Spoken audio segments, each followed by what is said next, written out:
It's your boy Girl here, back with another video, and today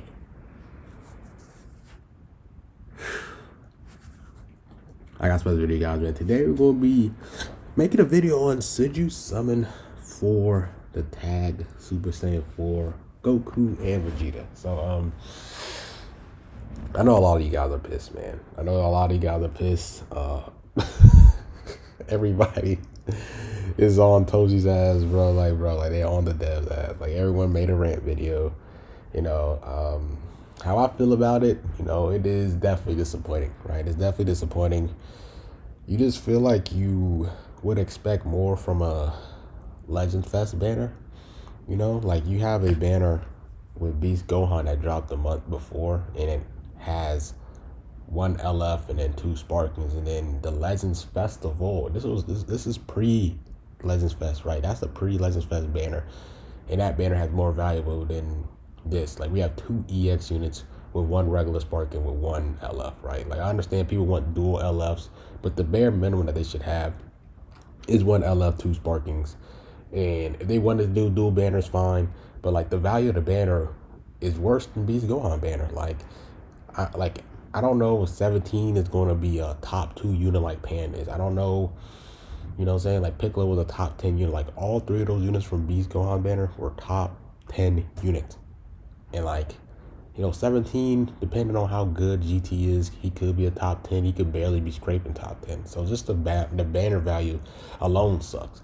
But let's get straight into the video though. Should you summon on the banner? I'm basically gonna just kind of talk about like just the kid of them, and then 17, and then we're gonna try to kind of probably speculate on what other LFs are gonna drop on that banner, and should you summon and all that good stuff. So let's go. Super Saiyan 4 Goku Vegeta is a really good unit. I feel like looking at their kids, bro. I feel like they're gonna be a top 2 unit. Now I don't like who's second. Second right now is Pan. If you even thinking about Super Saiyan 4 Goku and Vegeta, you can rock them with Pan and Beast Gohan. So they have great value with Beast Gohan and Pan. I know that Pan does buff HP for Sun Fam and movies, so just leader Goku, tag Goku, Vegeta, and you can rock all three of them together.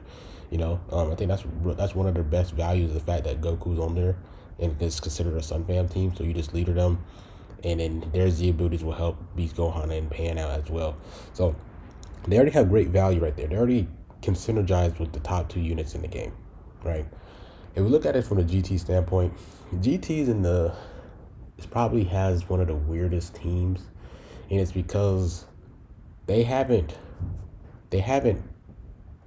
found, they don't really know what their niche is. What I mean by that, like their niche, like are they a melee team or are they a blast based team? And it's like the buffs that we've been getting from that team is like they're buffing melee and then they're buffing blast, and there's like melee attackers and blast attackers, and it's like back and forth. They don't know their identity. It's like LOE is like a blast based team, and then you have, say, for example, Hybrids is a strike based team, but they're kind of split in between. So it's kind of weird what what type of GT team they're trying to make. It's like they kind of want them to have like 2 different variations at the same time, but I just don't feel like one is like really, really powerful over than the other, which is kind of like the biggest problem and all that good stuff. And then, like I said, you have this unit that is strike based, and then you have 17 that's blast based.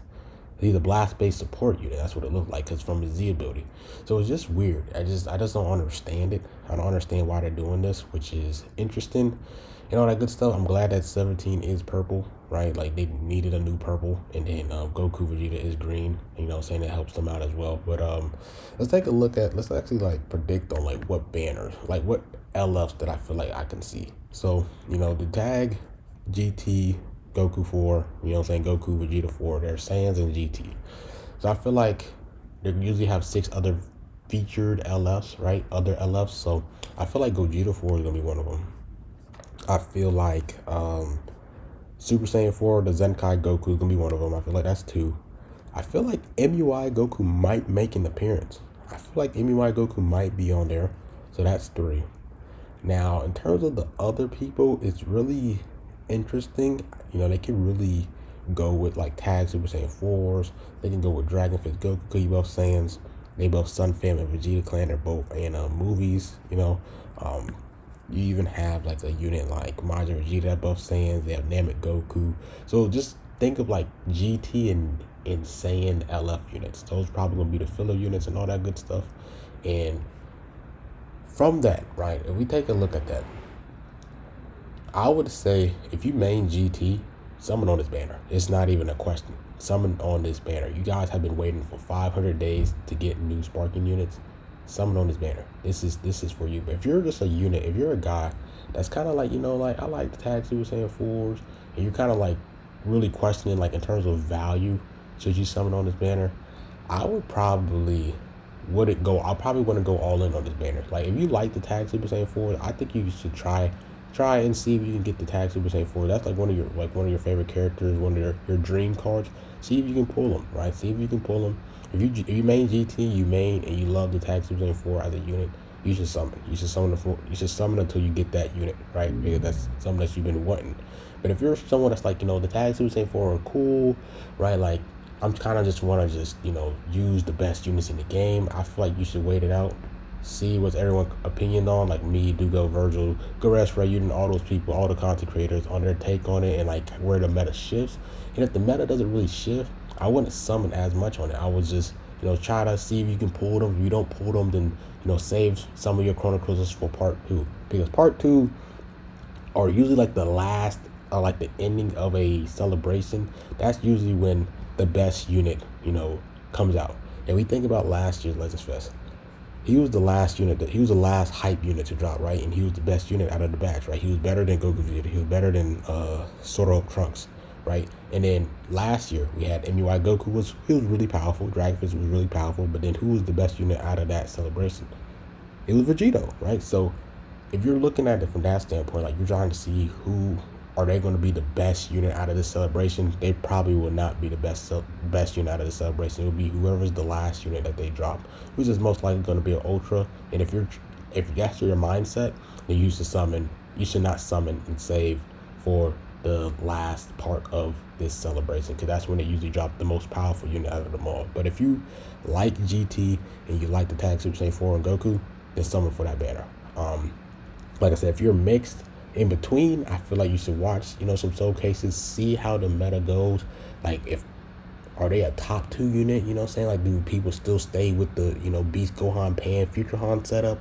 Like see where the meta goes. It might take you a couple of days to see like how you really feel about it. And if you feel like you really don't need that unit, then, just save your Chrono Crystals. Because one of the downside of this banner as well is like I said, the banner value just isn't there. It's not even there like the Beast Gohan banner, where at least they have 2 sparkings. They only have 1 sparking and all that good stuff. So that's kind of my take on it. If you main GT and you love the tag Super Saiyan 4 Goku as a unit, summon until you get them, right? If you're just curious about are they going to be the best unit out of this whole celebration, don't summon. Save your Chrono Crystals until they announce the next Ultra and all that good stuff. And then if you're in between, just wait it out and see how the meta plays. You know what I'm saying? The minimum that you should probably do is probably summon half your Chrono Crystals to see if you can pull them. And if you don't pull them, then take your L and then start saving for the next part, because the next part is probably going to have the stronger headlining unit. So that's my take on it. Let me know what you guys feel about this part 1. This part 1 was pretty in terms of the banner, I was pretty disappointed. I had a feeling it was going to be only 1 banner, but I thought it was going to have 2 sparkles like the Beast Gohan banner, but they kind of went downwards once again. In terms of like the events and all that stuff, it's cool, bro. Like, like we're getting a lot of LFZ powers, not as much compared to the anniversary, which is another step down, which is disappointing. But it is what it is, for real. For some reason, it's like part 1, they always just fuck up on part 1. Like last year, 4th anniversary and this part 1 are both, pretty disappointing, bro. So let me know what you guys think. That's my thoughts on should you summon on the banner or not. Like, comment, subscribe, or groove, man. I'm out. Peace.